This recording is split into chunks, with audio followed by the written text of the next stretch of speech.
Bonjour Vincent Herouette. Bonjour Dimitri, bonjour à tous. Vincent, vous revenez ce matin, vous ne revenez pas du sommet franco-africain, mais vous revenez dessus. Il se tient en ce moment à Nairobi, le Forward Africa Summit, qui a réservé des surprises, bonnes et mauvaises. Alors, je ne sais pas si vous avez remarqué, mais hier, le monde était comme en suspens, pas en silence, mais en attente. En Ukraine, c'était encore la trêve de 3 jours imposée par Washington. Volodymyr Zelensky s'est plaint amèrement que les Russes ne l'aient pas entièrement respecté. Mais sur le front, les combattants ont pu souffler au moins un peu. Pareil au Moyen-Orient, le cessez-le-feu avec l'Iran ne tient plus que par un fil. Il est même sous assistance respiratoire, c'est ce qu'a dit Donald Trump. Mais d'ici sa rencontre avec Xi Jinping, il va tenir bon. C'est jeudi, ce sera le premier sommet entre les deux empires depuis 9 ans. Donald Trump en attend beaucoup, pas question de gâcher le rendez-vous, en mettant au pied du mur Xi Jinping qui est l'allié des Iraniens. Donc il se passait pas grand-chose dans tout ce qui s'est passé hier. L'actualité était comme le Charles de Gaulle qui fait relâche à Djibouti, c'est l'entracte. Et quand les premiers rôles se taisent dans le grand spectacle de l'information, on fait attention au second couteau, à l'actualité périphérique. C'est bien la chance du sommet franco-africain du Forward Africa. Hier, la journée était consacrée au forum économique, à la culture, à la jeunesse, avant que la politique ne reprenne ses droits, avec le sommet des chefs d'État qui aura lieu aujourd'hui. Mais on n'a pas gardé le meilleur pour la fin. Visiblement, Emmanuel Macron a épuisé les plaisirs à s'asseoir sous l'arbre à palabres avec ses homologues africains. Ils se connaissent sans doute trop. Heureusement, une demi-douzaine de ses ministres et des grands patrons l'accompagnent. Et hier soir, il a annoncé 23 milliards d'euros d'investissement aux 2/3 des investissements français.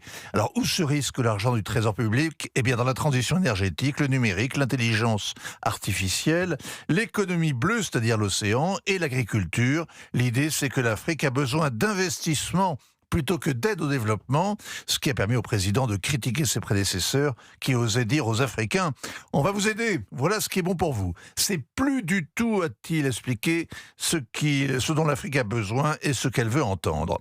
Son homologue kényan, qui est devenu milliardaire sans avoir jamais joué au loto, le président William Ruto l'a félicité. Le président français serait le seul dirigeant du G7 qui parle la langue des Africains.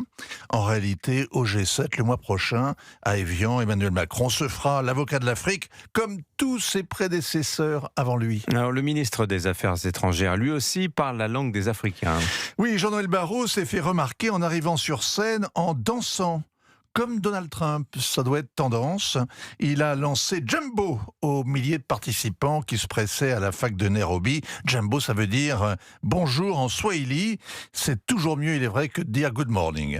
Vous voyez, il y avait de l'ambiance, sans doute un peu trop, puisque le président a saisi le micro pendant l'intervention d'un activiste écologiste couturier ghanéen pour tancer les bavards dans l'amphithéâtre. Il n'a pas pu s'en empêcher.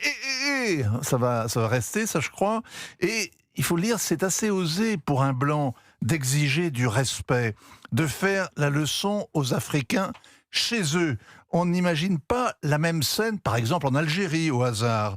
Un président n'est pas au SS 117, mais son intervention a quand même été applaudie. La France n'est plus le gendarme de l'Afrique. Elle peut encore faire la police dans un amphithéâtre. Signature Europe 1, ainsi va le monde, Vincent Herouette. Merci beaucoup, Vincent.